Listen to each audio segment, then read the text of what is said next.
सर्वोपनिषदो गावो दोग्धा गोपालनन्दनः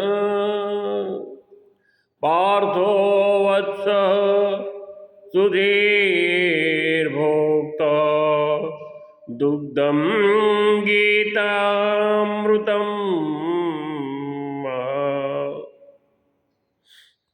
सर्व उपनिषदो गावो. या ठिकाणी सर्व जे उपनिषद आहेत या उपनिषदांना गाय म्हटलंय. म्हणजे ह्या सगळ्या गायी आणि या गायींचं दूध काढणारा कोण? दोग्धा गोपालनंदन. गायींचं दूध काढणारा गोपालनंदन भगवान गोपाल कृष्ण आणि पार्थो वत्सहा सुधीर भोक्ता. पार्थो वत्स, पार्थ म्हणजे अर्जुन.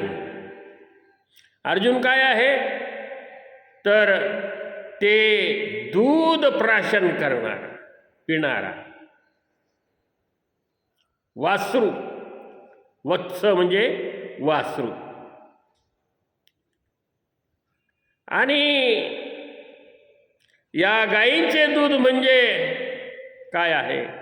दुग्धम गीतामृतम. गायीचं दूध म्हणजे गीतारूपी अमृत आहे. आणि त्या गीतारूपी अमृताचा भोक्ता म्हणजे कोण?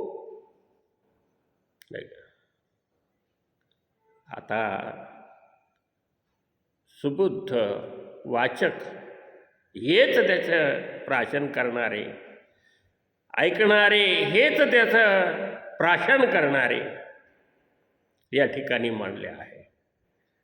म्हणून भगवद्गीता हे गीता अमृत आहे.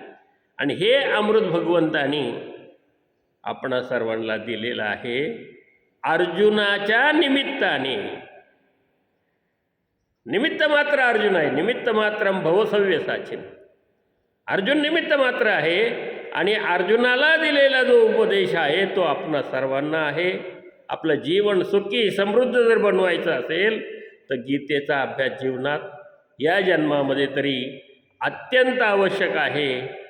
नाहीतरी जन्म गेला टिंबटिंब. म्हणून व्हायला जायला नको जन्म.